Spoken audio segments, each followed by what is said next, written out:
And Kurdish people's dream of a separate state suffered a big blow after Iraq's parliament rejected their plan to hold independence referendum. Iraq's parliament rejected the plan, voting on September 25th, and authorized the Prime Minister to take all measures to preserve Iraq's unity. It also offers a dialogue with country's Kurdish leaders. Earlier in the parliament, Kurdish lawmakers staged a walkout protest before the vote and issued statements rejecting the decision. In fact, the referendum has faced strong opposition from Western powers, including Iran and Turkey, which fear the vote will encourage separatist movement and would also severely weaken the fight against Islamic State. Iraq's Kurdish leaders, Masoud Barzani, also, however, vowed to press ahead with a referendum on September 25th. Addressing a gathering of Kurds, Arabs and Turkmen in Kirkuk, he called the referendum a natural right.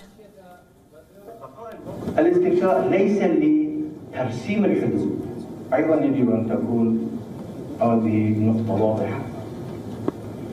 سواء في كركوك أو في المناطق الأخرى، لا أحد يقرر مصير كركوك غير أهل كركوك. And to discuss more on this, we're joined by our senior correspondent Daniel Pagani on the program. Good morning, Daniel. Can you put this complex sort of situation that is happening in the country right now, can you put this in perspective for our viewers? What exactly is happening?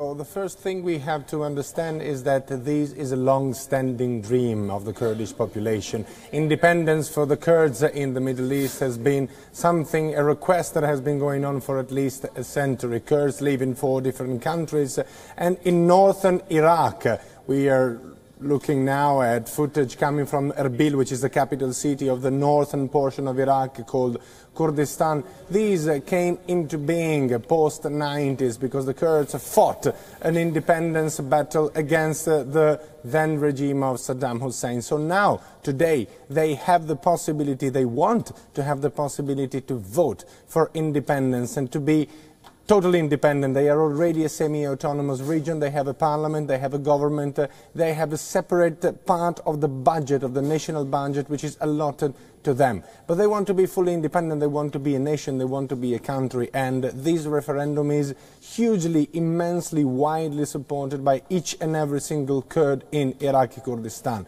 If you walk around the street of Erbil, Suleimania, Kirkuk, whatever city, whichever city you decide to go to, there is not a single Kurd which wants to remain with Iraq. They feel that the Iraqi population is made of Arabs. They feel betrayed by Arabs because Saddam was an Arab and Saddam killed and gassed the Kurds for all its regime. They also feel different because they have a different culture, they have a different language, completely different language, so they feel that independence is their right.